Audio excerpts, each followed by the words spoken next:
Hello there, listeners of the Bylines Cymru podcast. We're recording this on the 12th of May. Everything is happening, and yet somehow nothing is also happening. I'm Julian in Bristol. I'm Chris in London. I'm Stella in Manchester. I'm Martin Roche in Glasgow. I'm Charles Smith in Bridgend, South Wales. Welcome to the last part of our elections mini-series that we do every year, listeners. Today we are joined by the guests of the Scottish and the Welsh episodes, Martin Roche and Dr. Charles Smith. And we're just going to be talking about the fallout of the elections because, my God, it was an interesting one, to say the very least. I think we should talk about our guests' countries first. So, Martin, how did things go up in Scotland? Well, Scotland was a triumph for John Swinney, who took over the SNP a little less than 2 years ago, I think. And it was in a terrible state then, given the fallout from Nicola Sturgeon's resignation and her arrest. Of course, she's been cleared of all possible fault, but nonetheless, it was a very difficult time. And her husband, of course, is to come to trial. He's been charged with embezzlement, and the party went into an enormous slump. It was then led by Hamza Yousaf in a coalition with the Greens, which collapsed, which brought John Swinney back into the centre of government. And there's absolutely no two ways about it that he's had a tremendous election. He didn't get the overall majority that he wanted, but nonetheless, he is by far the biggest. He has 58 seats. Miles ahead of anybody else, and so it's a personal endorsement of John Swinney's style, I think, but also, of course, of Labour's weaknesses, which are being apparent across the country.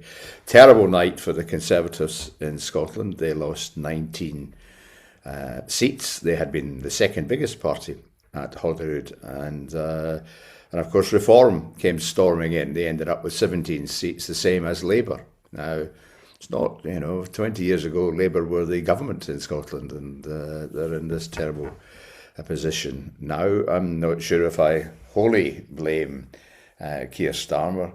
I think the Labour Party has a lot to answer for in policy terms, and if they don't get the right person to succeed Starmer, which I'm sure somebody's about to, they'll stay in deep trouble. So a bad night for the Conservatives, bad night for Labour, a good night for the Scottish Greens. They won their first two constituency seats. As you probably know, in Scotland, the constituencies are fought on in the first past the post system, and then there's a list system for regional votes, which allows smaller parties to come in on a PR basis. So the Greens did very well. They now have 15 seats, so they're the third largest party. The Liberal Democrats also went up 6 seats. So what it will mean for government, we don't know. No doubt lots of conversations and negotiations are going on. The general suspicion is that Swinney will do the big votes by arrangement, that he won't seek a coalition, partly because of the bad feeling that was left behind with the previous election with the Greens, but also formally getting into bed with the Greens could cause real difficulties with the SNP, particularly in the North Sea. The Greens just simply want to stop the North Sea producing, which would be pretty disastrous for the SNP. They may be more likely to do some deals with the Lib Dems, but I think that there's a sufficiently sensible group of people, both in the Greens and in the Lib Dems, and even in Labour when it comes to it, who will support the SNP on, I think, that most of the things it wants to do just to be an adequate government, and of course there'll be controversies. So it's the real issue that now stands is John Swinney has now an independence majority at Holyrood between the SNP and the Greens, very considerable.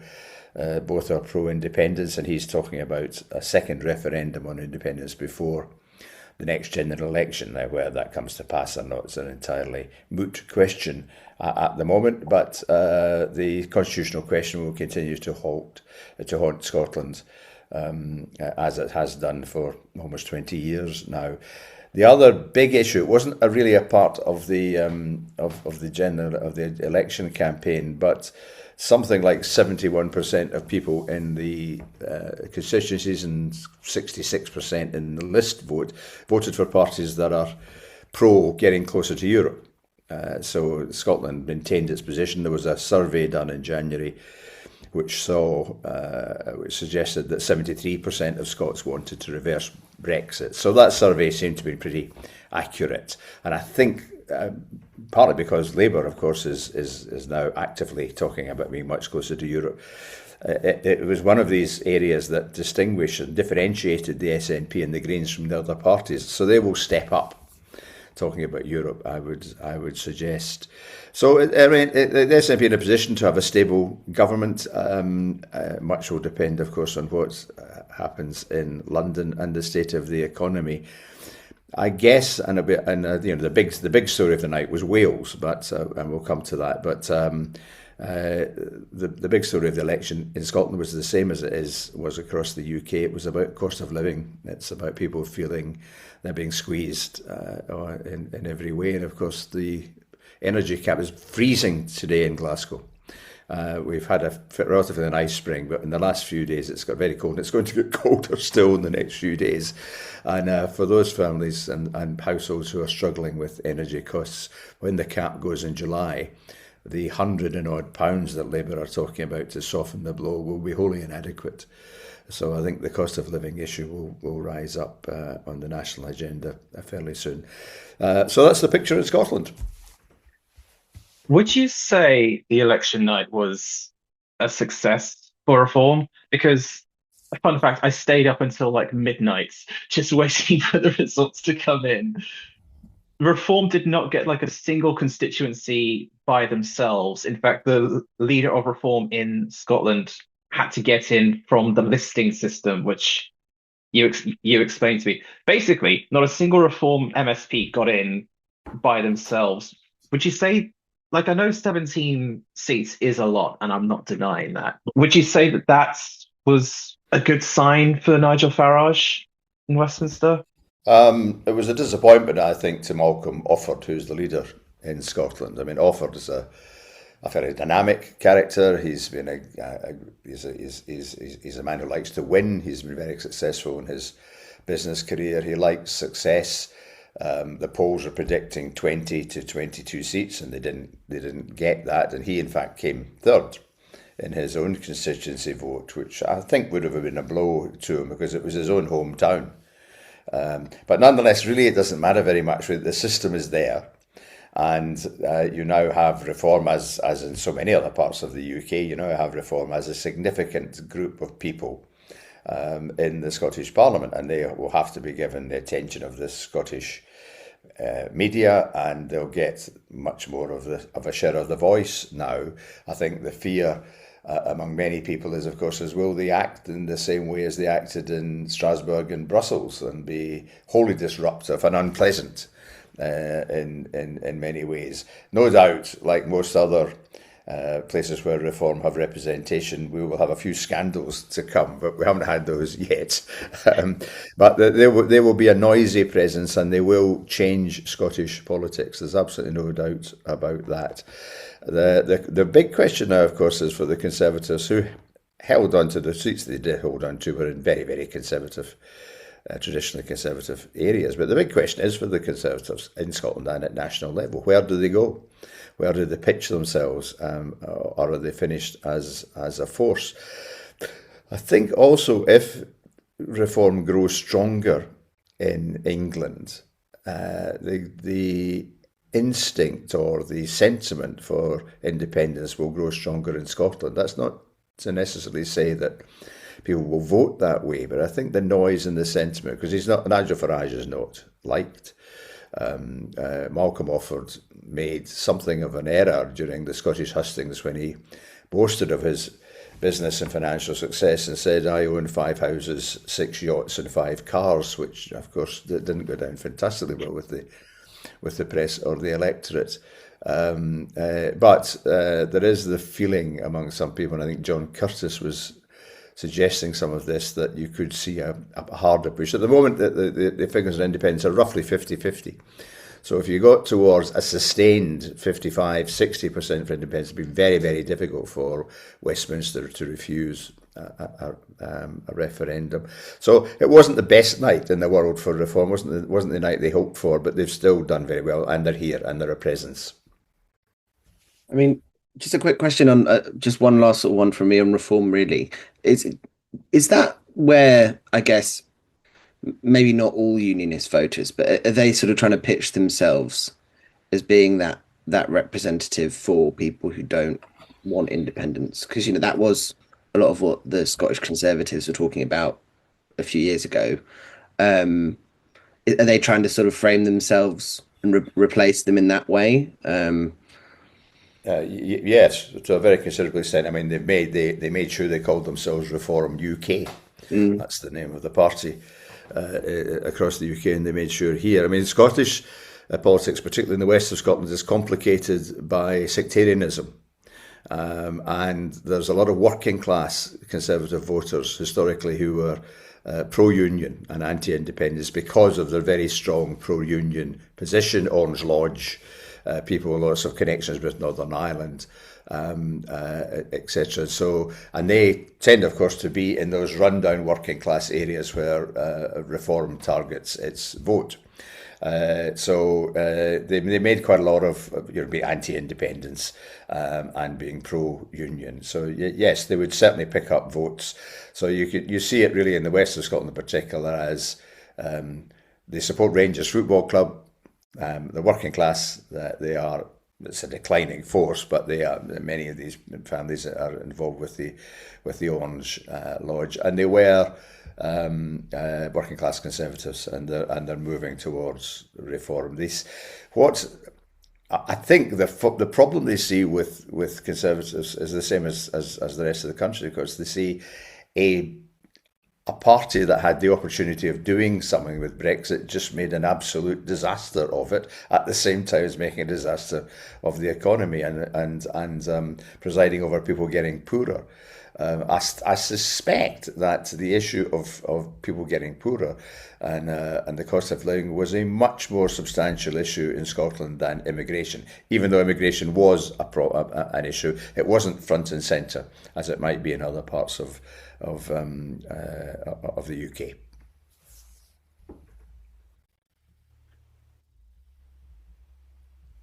I guess just one last question that kind of builds on what you said earlier about not having an outright majority and having to the expectation of different parties having to kind of work together in like a sensible adult manner, which I'm not sure how many of those we have left in politics, but so what do you think moving forward are going to be the main policy points that will lead different parties to clash? And obviously when there's an outlook of chaos, the incumbent government's popularity always gets affected. So do you think there could be big clashes in policy and negotiations that could affect the SNP's popularity? Without doubt. I mean, in Scotland, of course, it's fantastically difficult to get an outright majority in the Scottish Parliament. The system is built so that it doesn't happen. And in fact, it's only happened once. It happened in 2011 when Alex Salmond managed it. So not getting a majority is not great. Is no great surprise.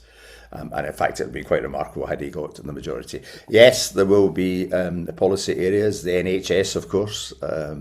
NHS in Scotland is run by the Scottish Government, but of course there are all the usual issues of waiting lists and everything else around that.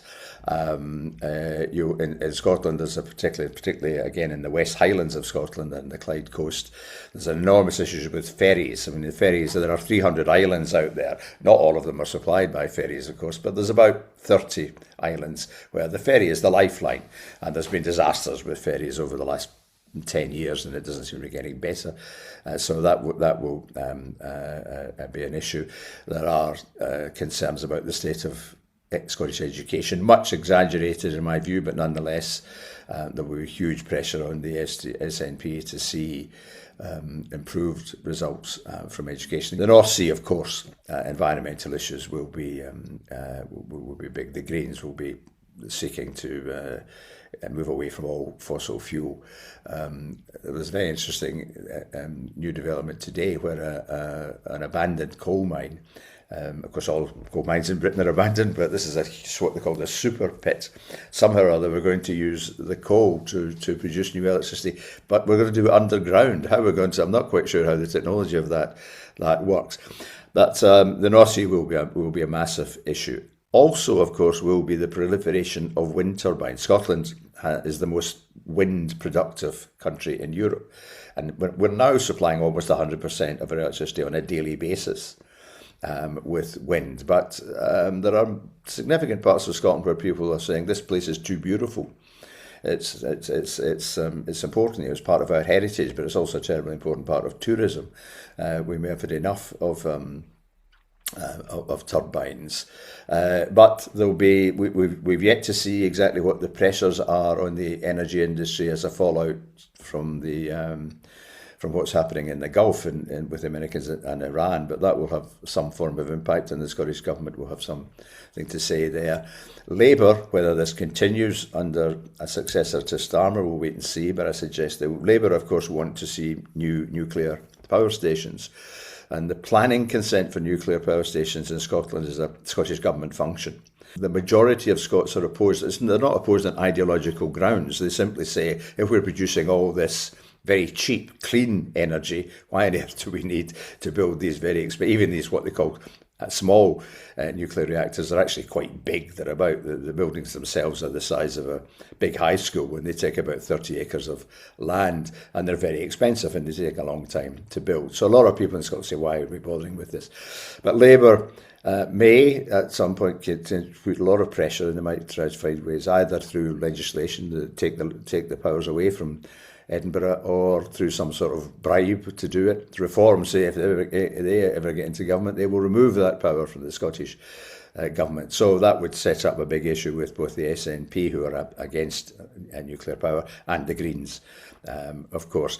But the issue will remain, the one that the Scottish Government can't do a great deal about is the cost of living.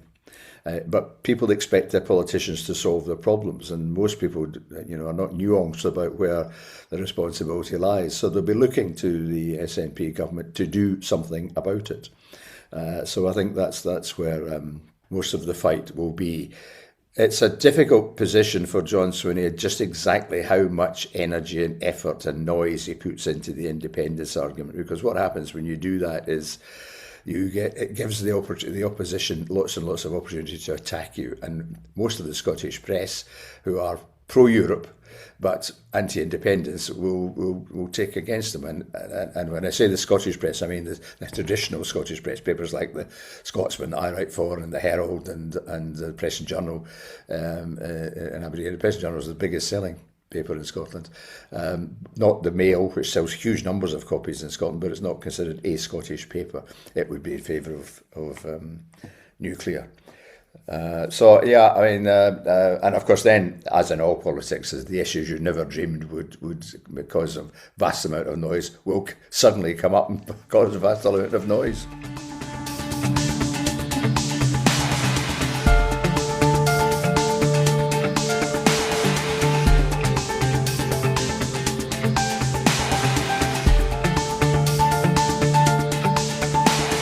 Right, on to Cymru next. And before we get to Dr. Charles Smith, I just want to read out Labour's voting share out of all of the elections from the Senate, starting in 1999, 35%, 37% in 2003, 30% in 2007, 37% in 2011, 32% in 2016, 36% in 2021, and a total voting share for Labour in 2026 to 11%.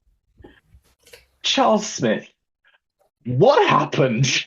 Well, one thing that happened was that the elections became more proportional. So your percentages in ratio to seats won changed. So that's one thing that happened. We had a similar system to Scotland until now. We had some first past the post seats and then some additional vote seats, whereas this election was entirely a form of proportional representation. So thanks for reminding me about what's happened to Labour.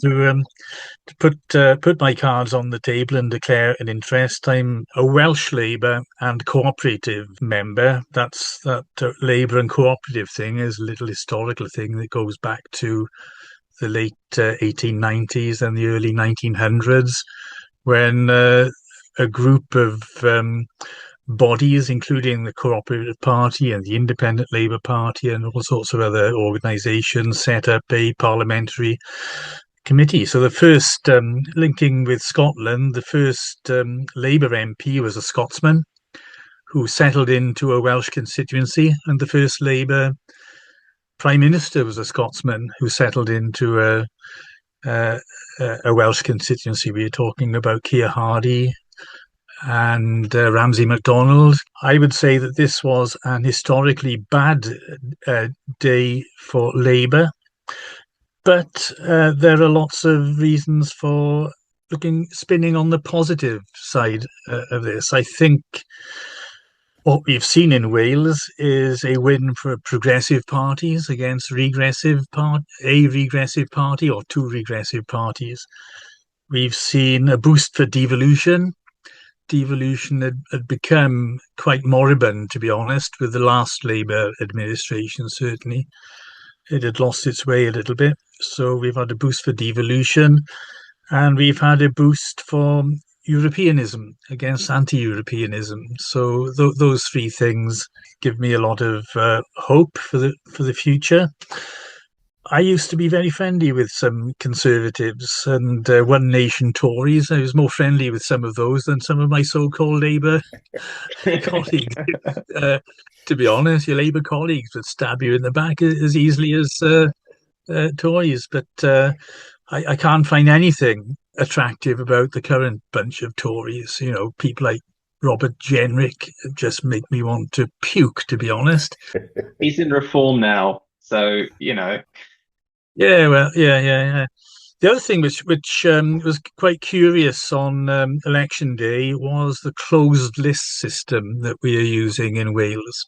Now, my feeling about Welsh politics, and I've been a politician, I've been a community councillor, parish councillor for 30 plus years, and I was a county councillor for 10 years. The Labour Party badge was obviously an important way of getting elected, but the personal connection with the elector has always been hyper important in Wales. And with the closed list system, which is almost anonymous, that link between the candidate and the elector is broken. It's not there. If you looked at election literature, and obviously most reform literature is destined for the bin, but I kept it to look at it long enough, and I looked at the Tory stuff, I've looked at the Green stuff, the Conservative stuff, and the Labour stuff. There's very, very little on that literature about individual candidates. All you get is the name of the candidate and the fact that they're in a particular party. There's absolutely no background at all. Unless you're the party leader, then you'll get a little bit of background on the leaflets. So who did that relevant and anonymousness benefit on Thursday? I think it benefited the reform people, because nobody knew who any of those reform candidates were. But at the same time, they had very little knowledge about the Labour candidates or any other candidates. Because of this closed list, they weren't voting for individuals, they were voting for a party label.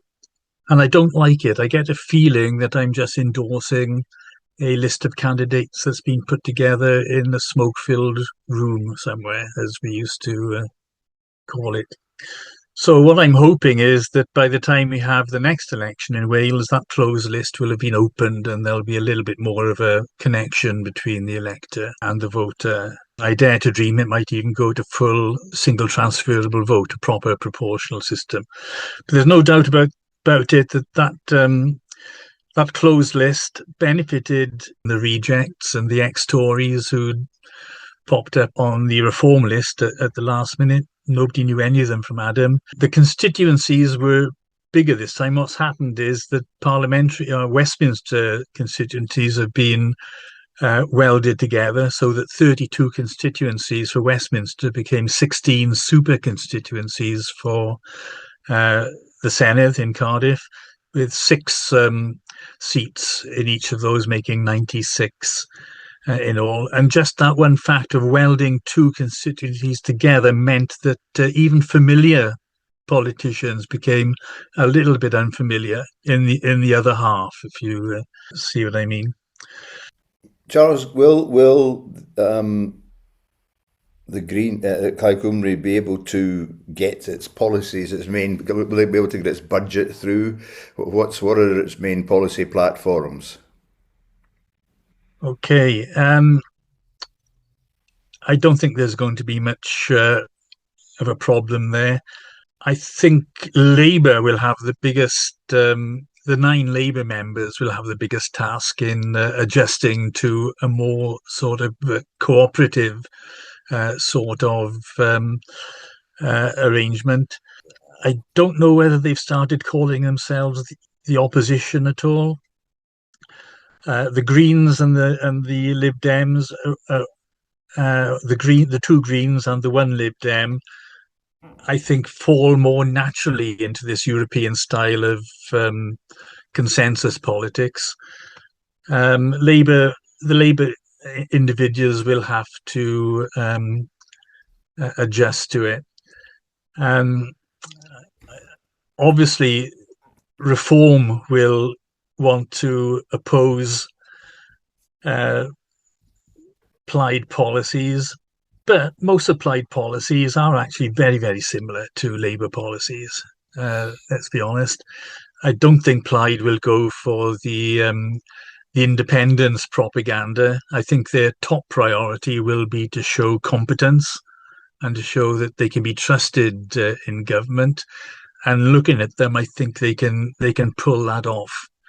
So I don't think it would be very beneficial to Labour to be constantly saying no just because Plaid have said yes, or saying yes because Plaid have said no. I can see more consensus emerging.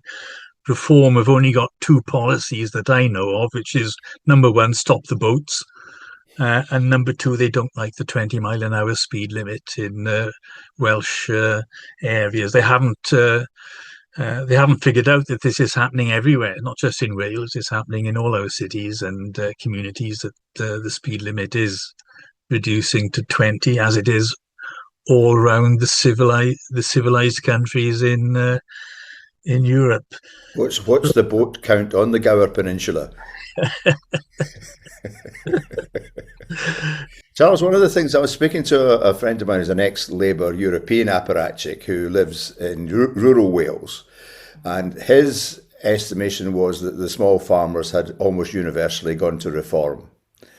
And if that's the case, and what I think the difference between Reform and the Tories, and it's very difficult to see the join, but I think it's a difference in style in some respects, isn't it? Because Reform don't come with the baggage of being the party of the landed gentry, or certainly the party of the rich, but they don't come with all that Reform Club stuff. And so what they really look like to a huge extent is a sort of bourgeoisiste party, which of the small businessman, the small farmer, the butcher, the joiner, etc., capturing that self-employed, modest income type of people who are usually angry anyway because that's the nature of being self-employed. But whether that can catapult them into government, of course, is another question. I don't know what his basis is for saying that farmers went for reform. I know for a fact that a lot of small farmers went for Brexit.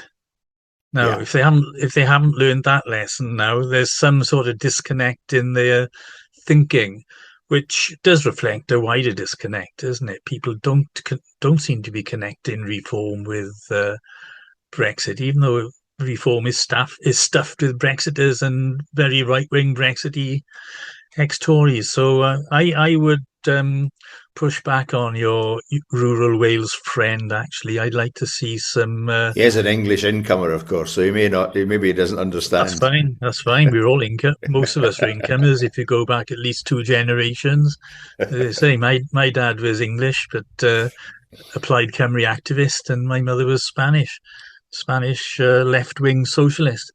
I'm very sceptical about the idea that small farmers supported reform. I can see them. Well, there used to be evidence of them supporting the Tories when it was a one nation party. There's also a very very strong um, tradition of independent councillors and independent politicians in the rural parts of Wales. That doesn't translate well into the Senedd with the party label bias. There were a couple of independent candidates, but they got really to nowhere. There will be some independence in the future, and possibly quite quickly. You know, when especially when certain reform people are found out to have done something that they didn't ought to have done, and they're chucked out of their party and become independent, or when there are quarrels within certain parties and people go off in a huff and then or they're expelled from the party, and so there will be some independence, but it'll be through that route rather than through an election, I would have thought. And Charles, obviously, you said this has been catastrophic for Welsh Labour. From the way that you interpret these results and sort of the direction Wales is going politically, I mean, Westminster also plays a role in this. We discussed that on the episode on Wales. But is there, do you think that's it for Labour in Wales now? Is the dial swung so far the other way? It's unlikely they'll ever sort of get back into a position where they can run a government again there. The only correct answer to that question is who knows. I've been around long enough to see all sorts of ups and downs in the Labour Party, including the Welsh Labour Party. So I wouldn't write them off. There definitely was quite a lot of overspill, I think, from what's going on with the Starmer question. I see Neil Lawson is arguing for Burnham today in The Guardian.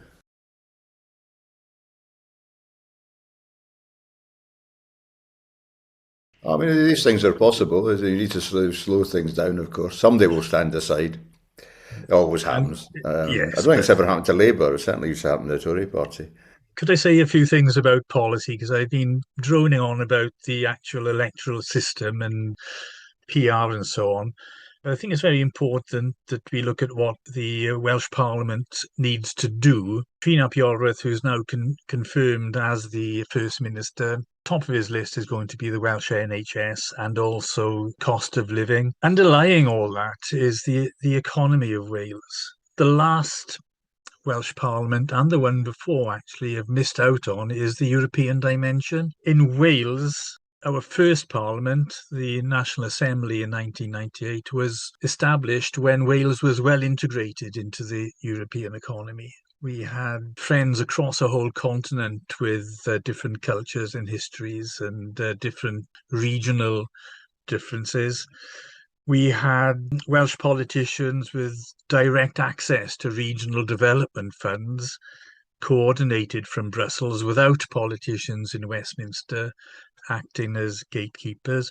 But even more important than that, we had free trade. Our small businesses, those those people you were talking about earlier, the farmers in West Wales and so on, they had direct access to a market of 500 million people.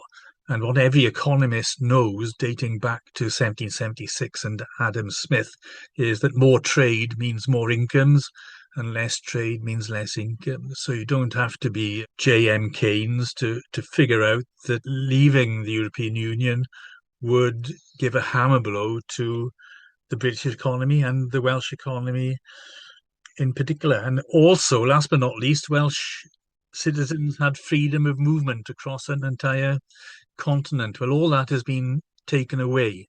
So I think that the new Welsh government will have to pay attention to that and look at ways of Wales getting back into Europe more than it has been, independently of whether the rest of the UK manages to do that as well. I'm pretty sure that Scottish politicians will be in the same sort of frame of mind. One of the things which Wales for Europe has recommended, we produced a cross-party manifesto for Wales, and we are suggesting that Trina Ap-Iorwerth needs to appoint a cabinet member with specific international responsibilities. You can't call him or her a foreign secretary because foreign affairs aren't devolved, but it's quite legitimate, we think, for a minister to be tasked specifically with trading links, cultural links, social links, political links, certainly with other regional, devolved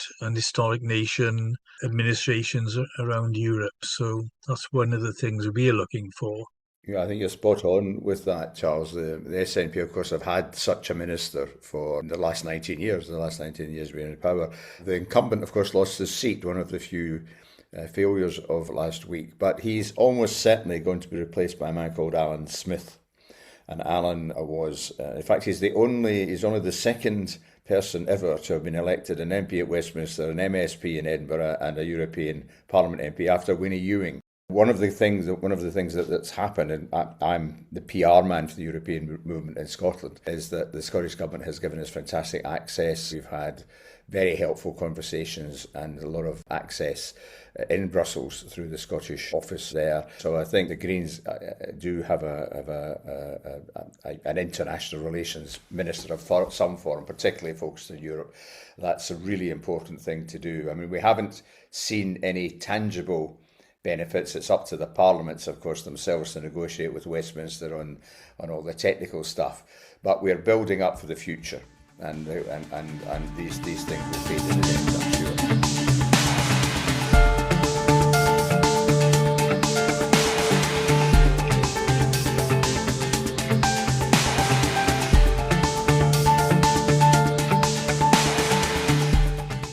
One of the things that's been discussed, and I haven't seen any more detail on this, and it may just be an interesting factoid, but for the first time we have independents facing administrations in Belfast, in Edinburgh and in Cardiff, and there's some talk that this may present Westminster with some challenges.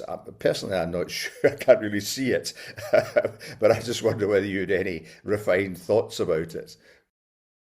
20 years ago, I did my PhD, and I can't remember exactly the context, but I sent a lot of questionnaires out looking at people's attitudes to Europe and to independence, and I didn't find any appetite much for independence for Wales, but it was there to a surprising extent at that time. Going along 20 years, there's amongst political scientists, as I understand it, there is some sort of correlation between people's identification of nationality and the way they vote.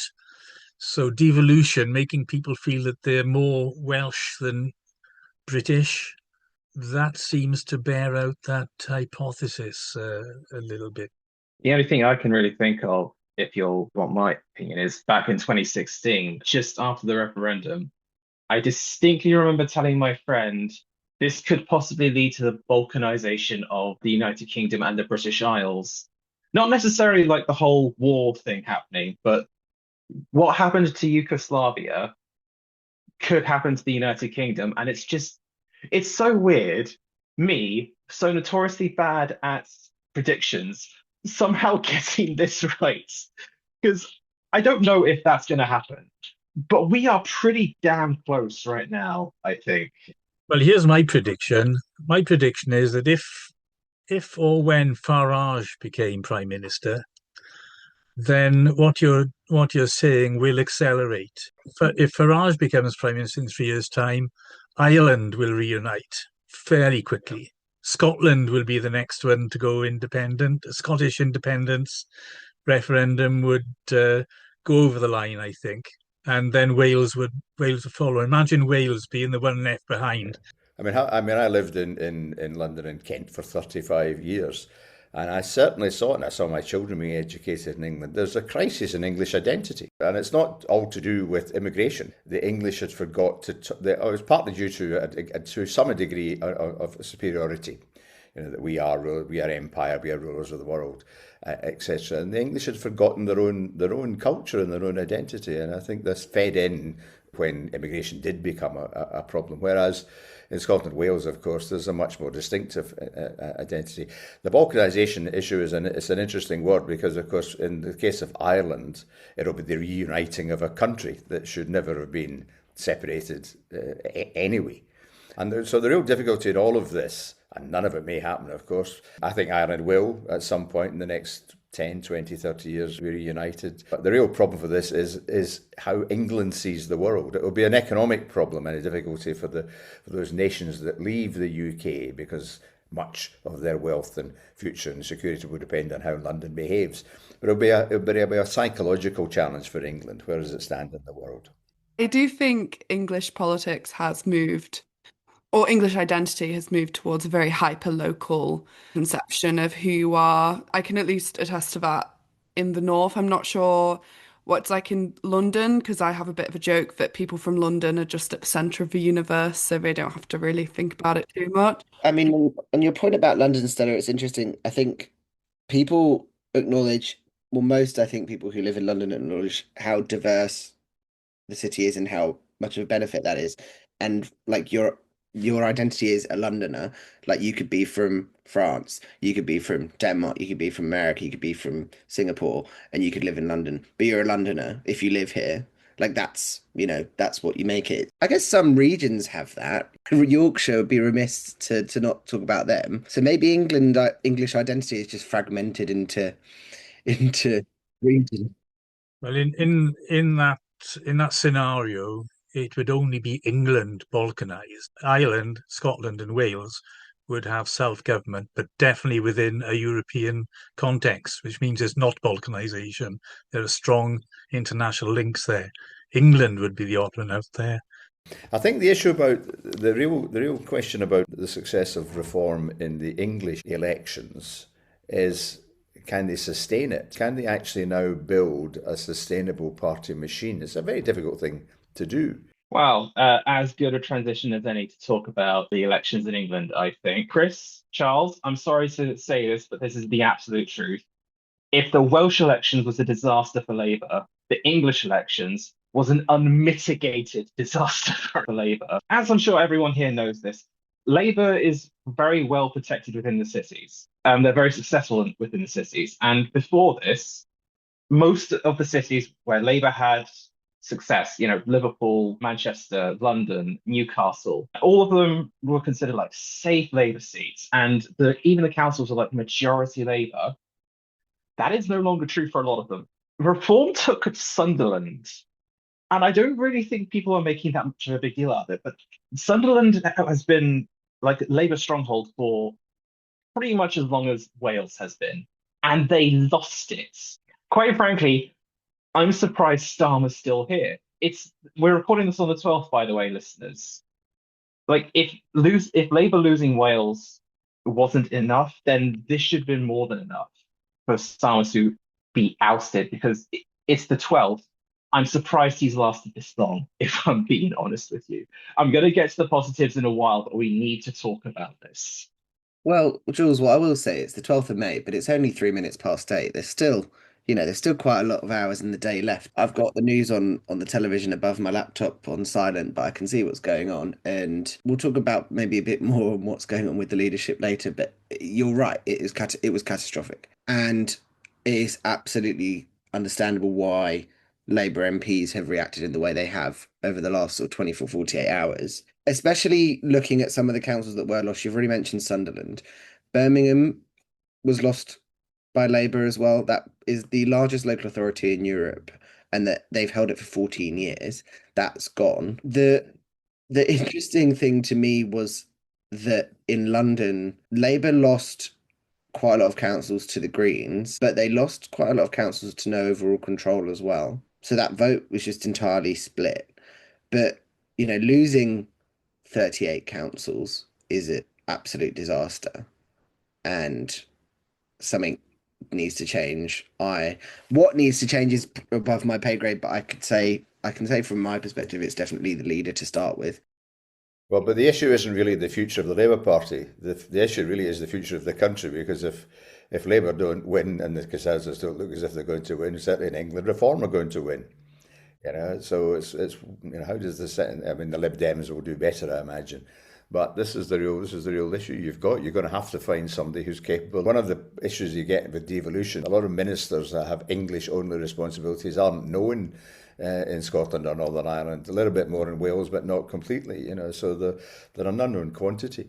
So there's a real dilemma for Labour. And I just worry that Labour might be making a mistake with forcing Starmer out at this stage in politics. It would seem to me that it might be better to let him calm things down a little, because nothing much will change for 6 months or so, and then you can have something at a debate, and you can find ways of not. He shouldn't say I'm going to leave.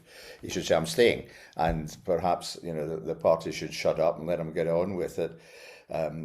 See if things improve slightly. They may have to push him out eventually, but I think going in this fashion just feeds Reform, just feeds the Daily Mail, just feeds the Telegraph, just lets the BBC run riot. But Labour now in England have a responsibility to not have people governed by Reform.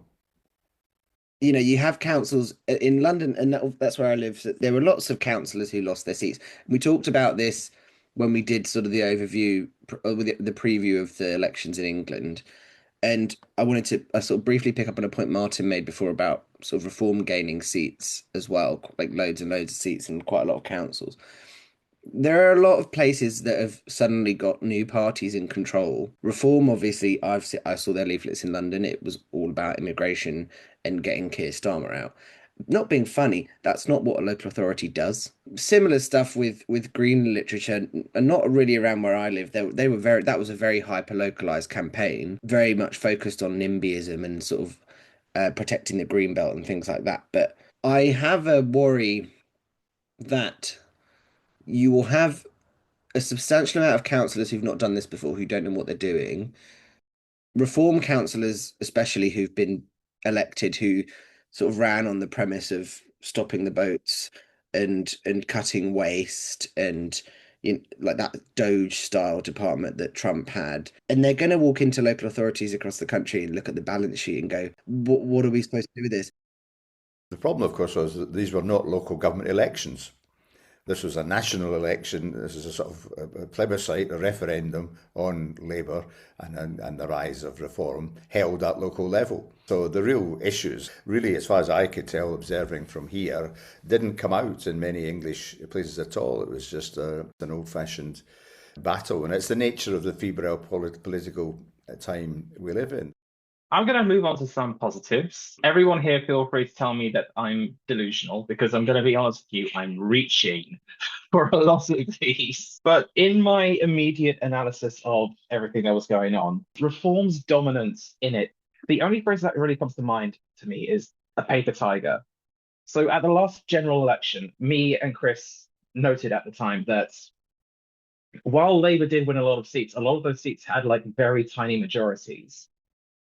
And I can see something similar here. Like, yeah, they've got a lot of seats. They've got a lot of the vote share. It's not that much, though.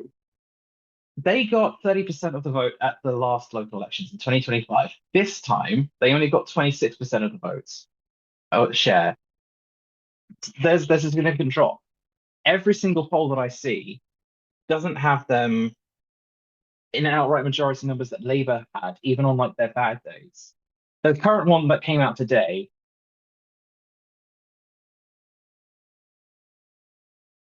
from YouGov, and I'm using YouGov because they were the most accurate to the election results in 2024, not because I believe the polls. I still don't believe the polls, no matter what anyone tells me. Even the YouGov polls keep saying, "Oh, yeah, they'll get 300 seats," which is not that much for a majority. And every party that I've seen have all said, "We're not going to work with them." There is another positive, I think, as I think Charles or Martin pointed out earlier, there's a massive progressive vote everywhere in the country, even in England, which I think is fair to say the most conservative country out of the union. But the progressives do outnumber Reform and the Conservatives in this case. But it's just going to be a case of, well, number one, can Labour turn it around? And number two, if they can't, can we hold our noses and vote for people who we don't necessarily want to get in? I mean, it picks up on what Martin said about there is a responsibility in Labour, and I would extend that across sort of all progressive parties to do what they can to stop Reform taking power. And I think at the moment, I think it's something the Labour Party should seriously consider. Moving forwards in places where they were denied majorities on councils because the vote was split between Labour and the Greens, and Reform or the Tories came up through the middle, which happened in quite a lot of places. There needs to be a conversation about, would we stand a candidate aside here and say vote Green? Would we stand a candidate aside here and vote Labour? It's not going to happen. I think, like Martin said, and I agree with Martin, what Martin said. There is a responsibility to try and stem that flow, that teal flow. And Jules, like you said, they're not infallible. Like the paper tiger analogy is quite an interesting one. There was talk of progressive alliances many years ago. That sort of went nowhere. I think that needs to be brought up again because I don't see a way forward really for progressives otherwise.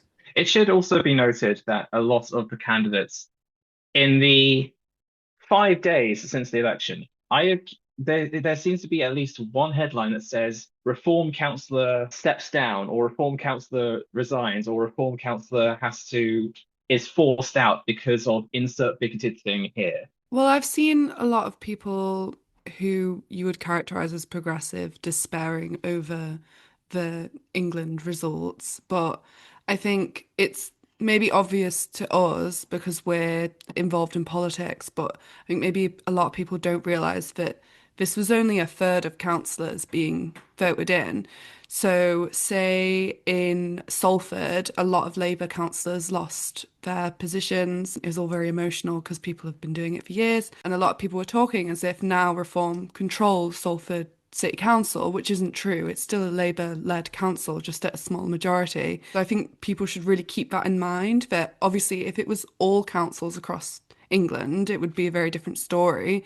But the world isn't imminently about to end, and there is still time. I think Labour campaigning on this idea of you need to vote to keep Reform out at the end of the day just isn't powerful enough because it's not a position really to take. It's like vote us to prevent someone else getting in. It's not powerful enough. But then on the flip side, I would say it's my view that Reform has peaked too early because their political messaging is so based in this idea of a broken Britain and everything's terrible. People at some point get fatigued with that and just tune out. And then as they are getting into more councils and controlling more councils, they're going to mess it up. We've seen their track record. They're going to destroy themselves.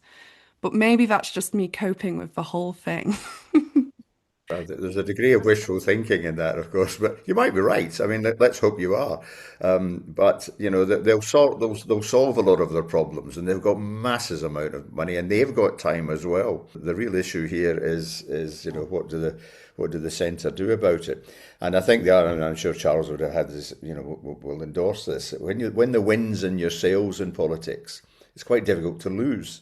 The wind was in Margaret Thatcher's sails in 1979, and then because of the Falklands in 82, the wind was in Tony Blair's sales in '97, and the wins in Nigel Farage's sales, and he's got lots of support. The papers are not as powerful as they were, but they're still a force in the land, and the Rothermeres and the Murdochs and the horrible Daily Express are making sure. There is truth to what you say, Stella, about a reform peaking too early. As I said earlier, they got 30% of the vote at the last local elections. They've got 26% of the vote this time.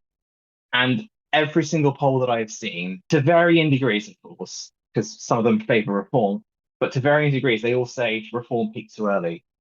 I think having a figure like Nigel Farage and his left-leaning equivalent, Jeremy Corbyn, having that divisive figure who says a lot of things that people agree with, eventually their popularity is going to reach that ceiling.